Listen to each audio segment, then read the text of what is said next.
Mummy ఈ రోజు Saturday కదా ఏం తెచ్చిన మార్కెట్ నుంచి? హాయ్ ఫ్రెండ్స్, ఈ రోజు మా మార్కెట్ లో రేట్లు ఎలా ఉన్నాయో మీకు నేను ఇప్పుడు చూపెడతా. ఫస్ట్ వచ్చి ఫ్రూట్స్ తీసుకున్నానండి. దోసకాయ వచ్చి 50కి 3 ఇచ్చినారు నాకు. రూపీస్. అలాగే ఇవి మా సైడ్ ఎంతో ఫేమస్ అయిన పాలసేమియాలు అక్కడి నుంచి వచ్చి అమ్ముతున్నారంటే నేను తీసుకున్నా. 100కు 5, 50కి 2 ఇచ్చినాడు. ఓకేనా. ఇవి ఇంకా పూలు అండి దేవునికి. పావు వచ్చి 20, కిలో వచ్చి 30 రూపీస్ పడినాయి. పూలు అయితే కిలో. టమోటా వచ్చి 20 రూపాయలు. లెమన్ వచ్చి 20 రూపాయలే. 10 కాయలేమో వచ్చినాయి.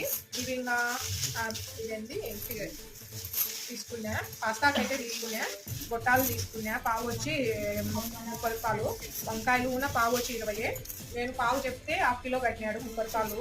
పచ్చిమిర్చి హాఫ్ కిలో వచ్చి. అలాగే ఆలు, క్యాబేజీ అన్ని. ఆలు అయితే హాఫ్ కిలో వచ్చి 20, క్యాబేజీ కూడా 10 రూపాయలు. ఓకేనా. ఈరోజు ఇవేనండి మా మార్కెట్. నచ్చితే ఒక లైక్ చేయండి ప్లీజ్. అలాగే సబ్స్క్రైబ్ చేసి లైక్ అయితే ఇవ్వండి ఫ్రెండ్స్. ఓకేనా. బాయ్ మరి.